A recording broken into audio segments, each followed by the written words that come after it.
Hi all. In this lecture we'll discuss about multi-class classification and multi-label classification. So what is classification? It is the process of categorizing the data into different groups.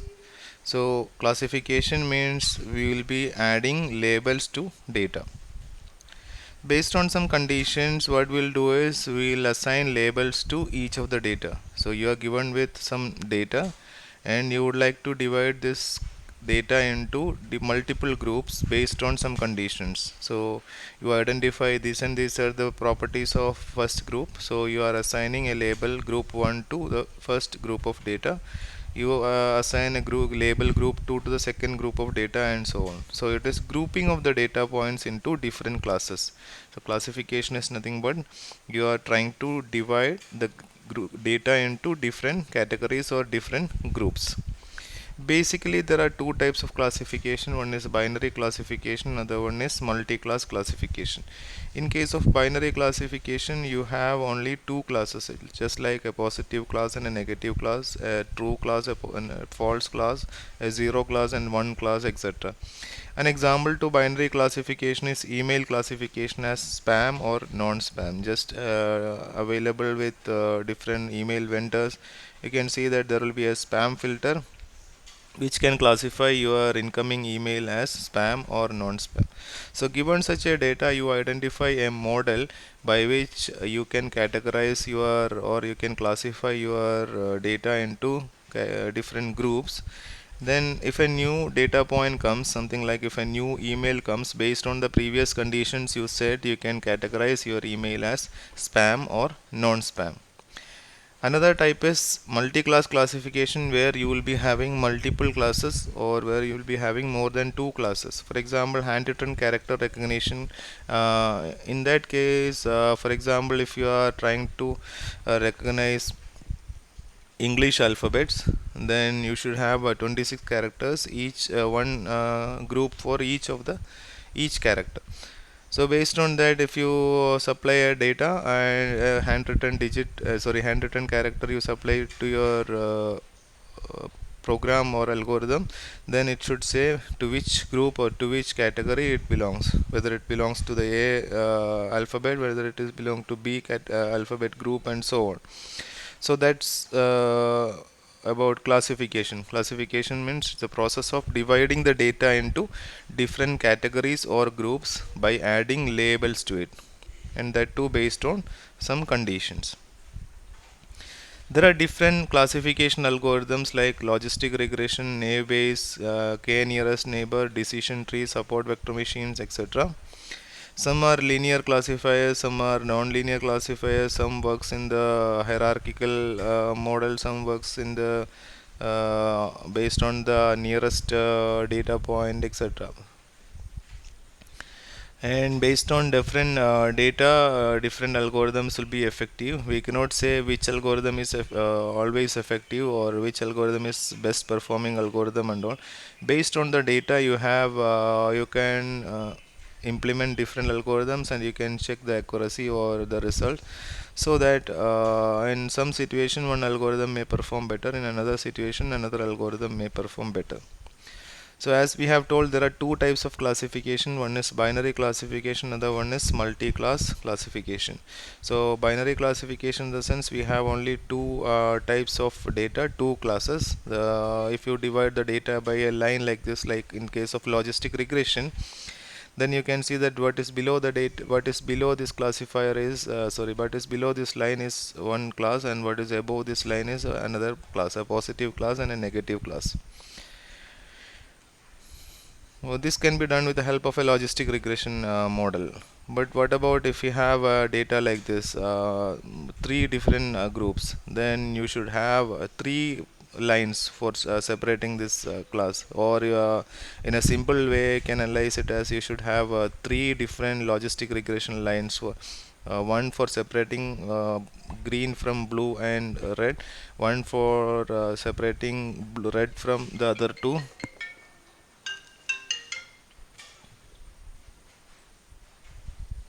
So this can be done effectively by using multiple logistic regression lines, one for separating red from other two, one for separating green from the other two, one for separating blue from the other two. So that is the motivation behind multi-class classification. So you can all very well implement a multi-class classifier by using binary classifiers.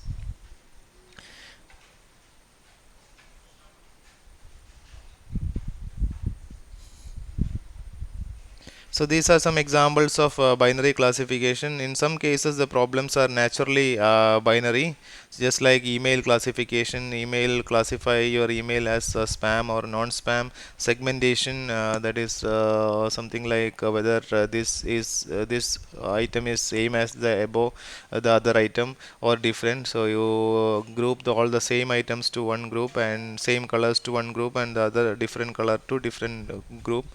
Co-reference, whether in case of document classification, whether the two words in the document mean the same or not, so that sort of, or whether the first word is referring to the second word, so that sort of problems can be treated as binary classifier, or they are naturally binary. But that will not be the situation in case of in the many cases in real life. So there you require multi-class classification as well. For example, topic classification, parts of speech tagging, scene classification, etc. can be simple examples for multi-class classification. So given a document, the document may be discussing about multiple topics. Maybe the document may be containing some details about politics, other details about something sports. So a sportsman who is actively participating in politics may be referring to a document can be classified as both the that is the document can be classified as politics category or sports category.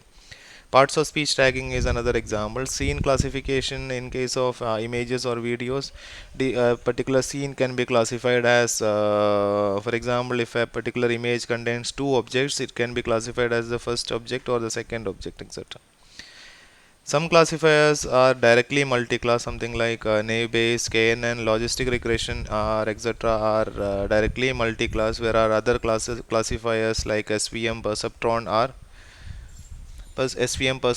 are binary classifiers. But using these binary classifiers, you can very well implement multi-class classification. This is just an example of multi-class data where you have a name, age, gender, and what's their favorite color. Age 5, female, color is yellow. Marcia, age 15, female, favorite color is red. Bobby, age 6, male, favorite color is blue. Jan, age 12, gender female, favorite color is yellow. Peter, age 13, male, favorite color is green. So this is how it will look, the multi-class data. See that you can see that here you have four unique favorite colors. So if this can be used as a class, then there should be an yellow class, a red class, and blue class, and a green class. So there should be four classes. Binary classifiers actually takes input as and shows output positive or negative. So it takes input like this, then it will find out a classifier and it will say whether what is the positive class and what is the negative class. Our goal is to identify or to find a classifier and multi-class classifier out of this binary classifier. So there are two methods by which you can implement a multi-class classifier using binary classifier. One method is one against all. One against all method is break a k class problem into k binary problems and save and solve it separately. So you identify there are we had seen that there are four classes: yellow, red, blue, and green. So we'll do something like this. We'll create a binary classifier for yellow, a binary classifier for red, a binary classifier for blue, and a binary classifier for green. So it will be the first hypothesis H1, H2, H3, and H4, and combine the predictions of all these, and based on the values obtained by the predictions, you can classify into different classifiers. So you have a k class problem, a multi-class problem. You are dividing that into exactly k binary problems. So as we have told in the previous slide here, we have three classes. So we'll create three binary classifiers. One for separating green from blue and red, another for separating red from green and blue, another for separating blue from green and red, and so on.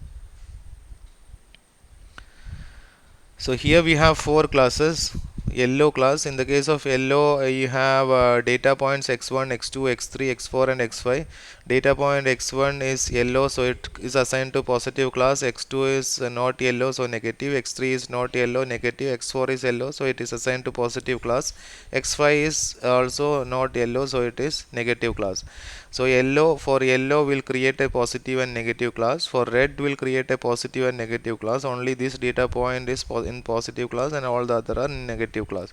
For blue only this is in positive class and all other are negative class. For green only x5 is in positive class, all the other are in negative class. Then you combine all these predictions h1, h2, h3 and h4. Then you give a data point and combine all these predictions. Then you will be able to say it belongs to which class. So of course it will be a time consuming task. Another method which takes less time compared to the previous method is all pairs problem, where we will be comparing 1 versus 1.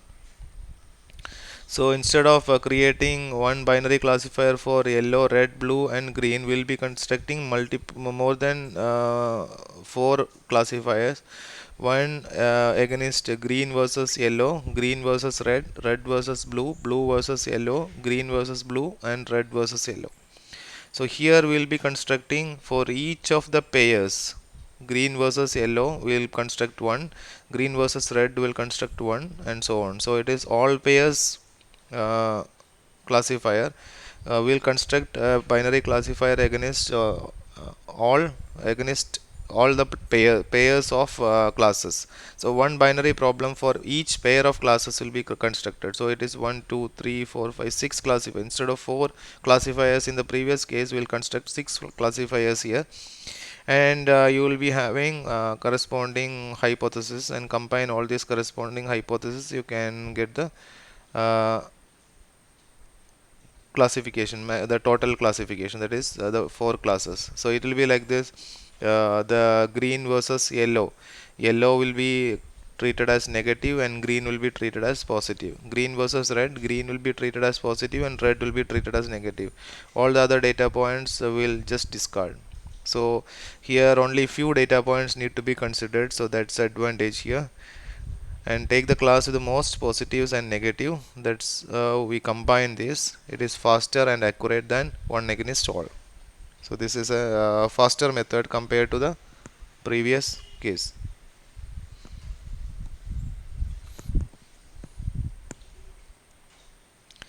So coming to multi-label classification, we have seen presently we have seen single label classification, that is in binary classification or multi-class classification we have been doing it as a single label classification. Given an object, we will be assigning only one label to it.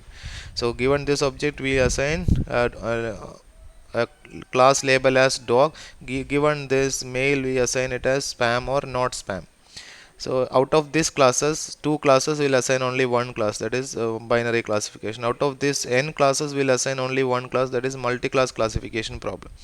In multi-label classification, out of this n class, we will assign more than one label to a single object. More than one label to a single object is known as multi-label classification. So we'll be assigning multiple labels to a single object. So instead of saying that an object contains a label a label like multi-label in the sense multi-class, in the sense we'll be assigning only one label. Here we'll be assigning multiple labels, in the sense it will be using a label set. Instead of a single label, it will be using a label set. So this is just a pictorial representation of the different classification. Like this is, these two are single label classification, this is multi-label classification. In single label classification you have binary classification, multi-class classification. In multi-label classification, to the same object itself you can assign multiple labels. For example, movie categorization. A single movie can be categorized as a comedy movie and a family movie. So comedy plus family, that sort of categorization can be given to a scene classification. Just like the previous example, in this scene there is a dog and a bird. So this scene can be classified as multi-label classified as dog and bird. Protein classification, news categorization. News document can be categorized as politics document, politics plus sports. If a sports person is actively participating in politics, then that news will be categorized as this multiple labels, the politics and sports. Basically, there are two methods by which multi-label classification is done. One is problem transformation method. The second method is algorithm adaptation method. In problem transformation method, you will be transforming your problem into a single label problem. Basically, you are using a multi-label classification problem, but by using some method, if you are able to transform your problem into a single label classification problem, then whether it is binary classification, usually it will not be binary classifier, it will be multi-class classifier. Then that method is called problem transformation method, then solved using binary or multi-class classification algorithm. So problem transformation method. Algorithm adaptation method is you take the opposite way, that is you take a single label classification method, an algorithm, then try to adapt this algorithm to your multi-label problem. You somehow adapt your single label classification algorithm to your multi-label problem. One is from the problem to the algorithm, the second one is from the algorithm to the problem. So these are the two methods by which multi-label classification is implemented. First method is the problem transformation method, the second method is algorithm adaptation method. These are some of the problem transformation methods. Some of the simple problem transformation methods are copy, copy weight, select min, select max, select random, ignore, etc. And some of the powerful methods are binary relevance, that is comparing the data points, then using the power set, using the pruned set. Using power set is LP, labeled power set, pruned set is PS,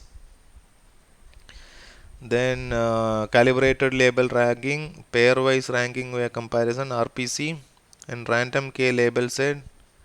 Then you can use classifier chains also, that is a chain of classifiers, that is CC and ECC. So these are some of the problem transformation methods. Some methods are very simple, and other methods, some of the methods here, Raquel and all, are most powerful methods compared to the first few methods. So in problem transformation method, we will be transforming your problem into single label classification method, single label classification problem. Some of the algorithm adaptation methods are multi-label decision tree. There are implementations of multi-label decision tree, multi-label k nearest neighbor, multi-label naive base, multi-label SVM HF, SVM rank, etc. AdaBoost MR, AdaBoost MH are a few examples for algorithm adaptation method. Here a single label algorithm is taken and you adapt that algorithm onto your multi-label problem. So that's about multi-class classification and multi-label classification. In multi-class classification, you will be assigning only one label, whereas in multi-label classification, you will be assigning multiple labels. This is just an example to multi-label data, how your multi-label data look like. You will be having attributes A1, A2, A3, etc. A1 is the first data, A2 is the second data, A3 is the third data, and so on. This is how the labels will be assigned in the multi-label data. You will be, instead of a single label, you will be having multiple labels. For example, here we have 4 labels. Here you have only one label. So instead of a label, you will be having label set in case of multi-label data. So that's about multi-class classification and multi-label classification. Thank you.